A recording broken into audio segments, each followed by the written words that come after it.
اس کے بعد کی 3 آیتوں میں اللہ تبارک و تعالی نے منافقین کی ایک اور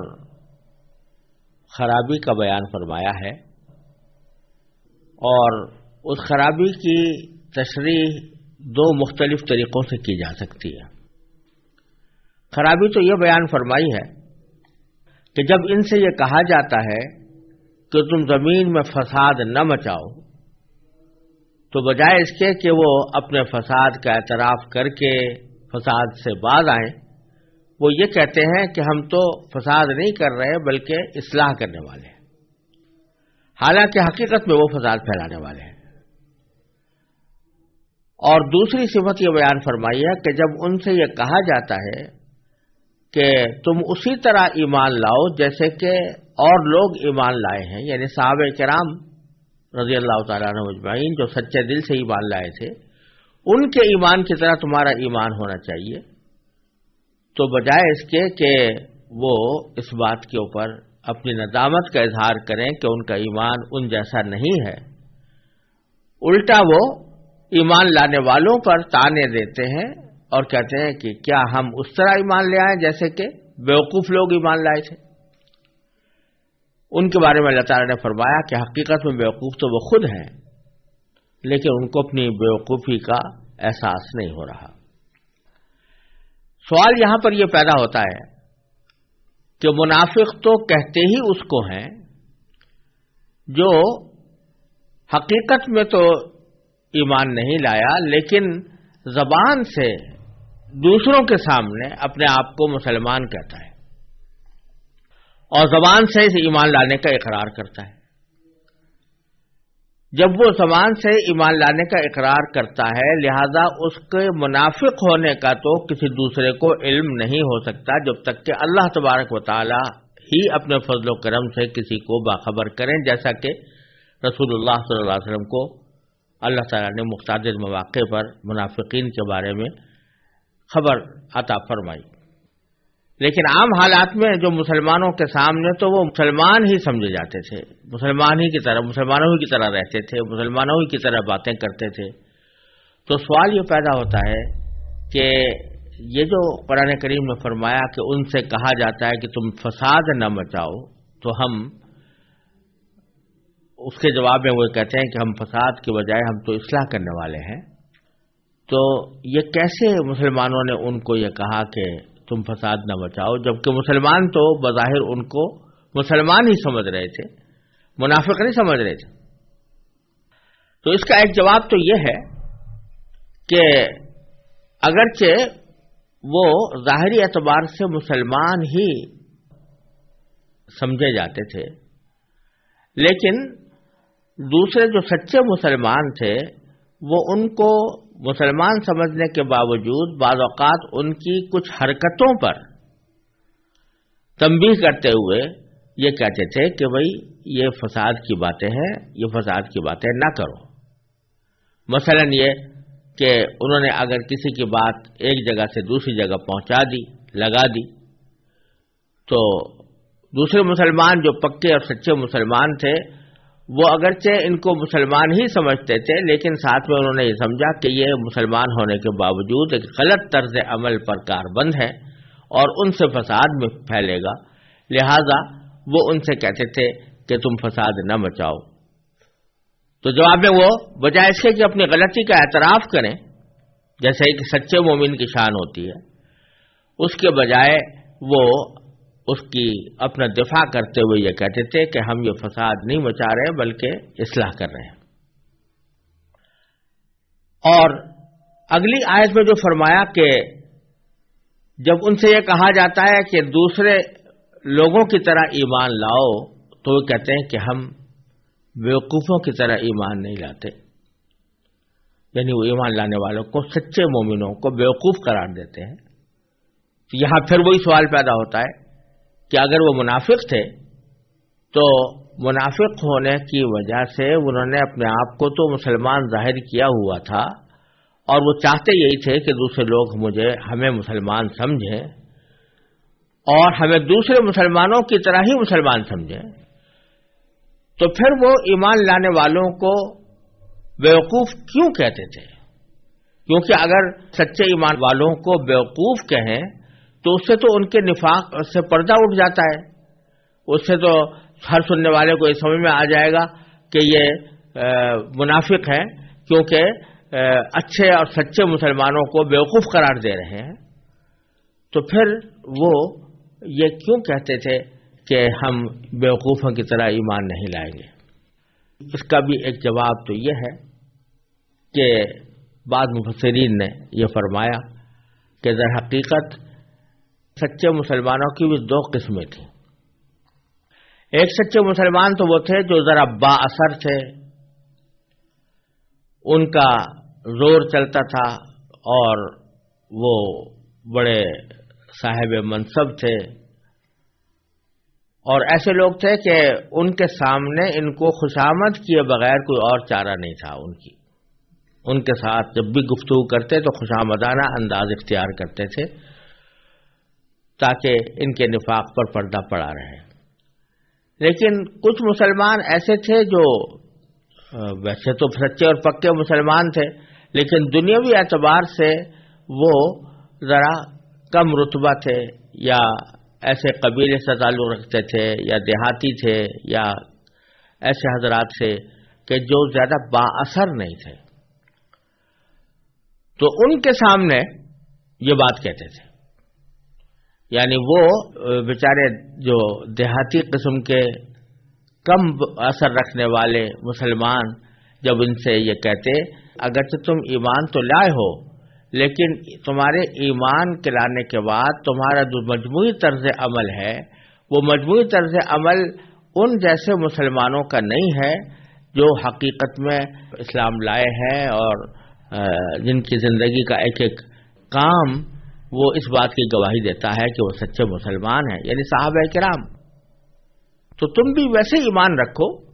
ایمان زبان سے تو کہہ رہے ہو، لیکن اس ایمان کے کچھ تقاضے ہیں، اس کے اوپر عمل کرنے کا کوئی طریقہ ہے،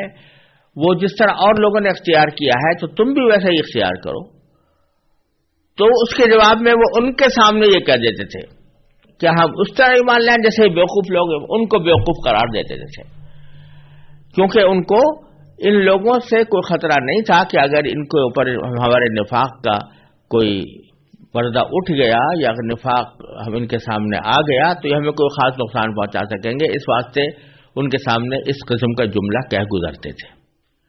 ایک توجیہ اس کی بعض مفسرین نے یہ کی ہے، اور حضرت حکیم علامت مولانا تھانوی رحمۃ اللہ علیہ نے بھی بیان القرآن میں اسی کا ذکر فرمایا ہے۔ لیکن ایک توجیہ بعض دوسرے مفسرین نے ان دونوں آیتوں کے بارے میں یہ کی ہے کہ اس سے مراد وہ منافقین نہیں ہیں جو حقیقت میں تو ایمان نہیں لائے تھے لیکن زبان سے مکمل مومن ہونے کا اعلان کرتے تھے، وہ منافق مراد نہیں ہے، بلکہ اس سے مراد وہ لوگ ہیں جو یہ چاہتے تھے، یا تو دل سے چاہتے تھے یا کم از کم ظاہر یہ کرتے تھے کہ ہم یہ چاہتے ہیں کہ مسلمانوں اور یہودیوں کے درمیان کوئی سمجھوتا ایسا ہو جائے کہ مسلمان یہودیوں کو بھی مومن سمجھ لیں اور ان کے موجودہ دین پر رہنے کے باوجود ان کو مسلمان سمجھ لیں، نبی کریم سرور دو عالم صلی اللہ علیہ وسلم پر ایمان لانے کی شرط عائد نہ کریں اور ان کو مومن سمجھ لیں، اور یہودی مسلمانوں کو مومن سمجھے، اور دونوں اپنے اپنے مذہب پر رہتے ہوئے ایک دوسرے کو برحق سمجھ لیں۔ یہ ان کے دماغ میں ایک منصوبہ تھا، یہ دماغ میں ایک تجویز تھی جس کی وجہ سے وہ یہ چاہتے تھے کہ مسلمانوں اور یہودیوں کے درمیان کوئی سمجھوتا دینی اعتبار کا ہو جائے، دینی قسم کا ہو جائے۔ یوں تو نبی کریم صلی اللہ علیہ وسلم یہودیوں سے سمجھوتا کیا تھا، اور وہ سمجھوتا امن و امان کی حد تک تھا، باہمی زندگی گزارنے کی حد تک تھا، معاشرت کی حد تک تھا، یعنی مدینہ منورہ کی ریاست میں ان کو بھی پرامن طریقے پر رہنے کی اجازت ہوگی، ان کے ساتھ کس طرح کے معاملات کیے جائیں گے، یہ وعدہ تو تھا، لیکن بعض یہودی یہ چاہتے تھے کہ رسول کریم سرورت عالم صلی اللہ علیہ وسلم کے ساتھ اس طرح کا معاہدہ ہو جائے کہ وہ ہمارے دین کو بھی باطل قرار نہ دیں اور ہم ان کے دین کو باطل قرار نہ دیں، اس طرح کا سمجھوتا ہو جائے۔ اس سمجھوتے کو وہ اصلاح کرنے کا ذریعہ قرار دیتے تھے، اور اس کا کچھ اشارہ دوسری جگہ بھی قرآن کریم میں آیا ہے کہ وہاں پر بعض یہودیوں نے کہا تھا کہ ان اردنا الا احسانا و توفیقا، کہ ہمارا مقصد تو یہی ہے کہ ہم اچھا کام کرنا چاہتے ہیں اور ہم آہنگی پیدا کرنا چاہتے ہیں۔ تو یہاں پر ان حضرات کے قول کے مطابق ایسے منافقین کا ذکر ہے، اس کو بھی منافقین کے زمرے میں شامل کیا ہے اللہ تعالیٰ نے، کیونکہ حق اور باطل کے درمیان سمجھوتا نہیں ہوا کرتا۔ حق اور باطل دو مختلف چیزیں ہیں، دونوں میں کبھی ملاپ نہیں ہو سکتا، لہذا اگر کوئی شخص حق اور باطل کو ملانا چاہے اور ان میں کوئی ہم آہنگی پیدا کرنا چاہے تو وہ بھی منافق ہی کی ایک قسم ہے۔ اس لحاظ سے ان دونوں آیتوں کو اگر اس پس منظر میں پڑھا جائے تو اس کے معنی یہ ہوں گے کہ جب ان سے کہا جاتا ہے کہ بھائی تم یہ جو بات کر رہے ہو کہ یہودی مذہب بھی درست اور اسلام کا مذہب بھی درست، تو یہ تو فساد پھیلانے والی بات ہے، تو جب ان سے کہا جاتا ہے کہ زمین میں فساد مت بچاؤ تو اس کے جواب میں وہ کہتے ہیں کہ نہیں، ہم تو اصلاح کر رہے ہیں، ہم تو دونوں مذہبوں کے درمیان ہم آہنگی پیدا کر کے ایک اصلاح کرنا چاہتے ہیں۔ اور ایسے لوگوں سے جب کہا جاتا ہے کہ بھائی جب تم اپنے آپ کو کہہ رہے ہو کہ یہودی ہونے کے باوجود تم مومن ہو، تو پھر جب مومن ہو تو ایمان اس طرح لاؤ جیسے کہ اور لوگ لائے ہیں، یعنی صحابہ کرام، کہ اور سارے مذاہب سے، سارے ادیان سے، سارے عقیدوں سے دستبردار ہو کر وہ خالص اسلام کے اندر داخل ہو گئے، اس طرح تم بھی داخل ہو جاؤ۔ تو جواب میں وہ یہ کہتے تھے کہ کیا ہم اس طرح ایمان لائیں جیسے یہ بیوقوف لوگ لائے ہیں؟ یعنی وہ تو اپنے آپ کو بڑا مفکر اعظم سمجھتے تھے کہ ہم جو فلسفہ پیش کر رہے ہیں، ہم جو نظریہ پیش کر رہے ہیں وہ اصلاح والا نظریہ ہے، اور اس میں ادیان کی وحدت کا ایک تصور پیدا ہوتا ہے، تو وہ اعلیٰ درجے کا معاملہ ہے۔ اور یہ لوگ جو ہے انہوں نے اپنے آپ کو محدود کر لیا ہے صرف اسلام کی حقانیت کے اندر، کیا ہم اس طرح ایمان لائیں جیسے کہ یہ بیوقوف ایمان لائے ہیں؟ یہ اس گروہ کا تذکرہ ہے، اور اس کے جواب میں اللہ تبارک و تعالی نے دونوں موقع پر یہ فرمایا کہ یہ جو کہہ رہے ہیں کہ ہم فساد نہیں مچا رہے ہیں بلکہ اصلاح کر رہے ہیں، یہ بھی غلط، حقیقت میں فساد وہی مچا رہے ہیں، ولکن لا یشعرون، ان کو اپنے اس فساد کا احساس نہیں ہے۔ اور دوسری آیت میں بھی انہوں نے سچے ایمان والوں کو بیوقوف قرار دیا، تو بیوقوف قرار دینے کے جواب میں اللہ تعالی نے فرمایا کہ حقیقت میں بیوقوف وہ ہیں خود، انہوں نے اپنے تئیں یہ سمجھا ہوا ہے کہ ہم ایک بڑا شاندار نظریہ لے کر آ رہے ہیں، اور ایک ایسا نظریہ لے کر آ رہے ہیں جس کے ذریعے یہ دین جو ہے آپس میں اس طرح مل جائیں گے اور ان کے درمیان ہم آہنگی پیدا ہوگی اور اس طرح اصلاح ہوگی۔ لیکن اللہ تعالیٰ فرماتے ہیں کہ جو شخص حق اور باطل کے درمیان سمجھوتا کرنے کی کوشش کرے، اس قسم کا سمجھوتا کہ حق کو بھی حق سمجھا جائے اور باطل کو بھی حق سمجھا جائے، تو ایسا سمجھوتا یہ کوئی عقل مندی نہیں ہے، یہ کوئی دانش مندی کا تقاضا نہیں ہے، حقیقت میں بیوقوفی یہی ہے۔ کوئی شخص یہ سمجھے کہ صاحب جھوٹ بولنے کو بھی صحیح سمجھو اور سچ بولنے کو بھی صحیح سمجھو، کوئی شخص یہ کہے کہ صاحب ظلم کرنے کو بھی صحیح سمجھو اور مظلوم بننے کو بھی صحیح سمجھو،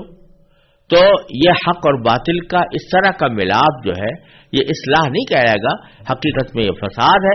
اور جو شخص یہ فساد بچانا چاہتا ہے، چاہے کتنا ہی اپنے آپ کو وہ فلسفی سمجھتا ہو یا اپنے آپ کو مفکر سمجھتا ہو یا مصلح سمجھتا ہو، حقیقت میں وہ بیوقوف ہے۔ الا انہم هم السفہاء ولکن لا یعلمون، وہ ہیں بیوقوف لیکن ہم کو صحیح بات کا علم نہیں ہے۔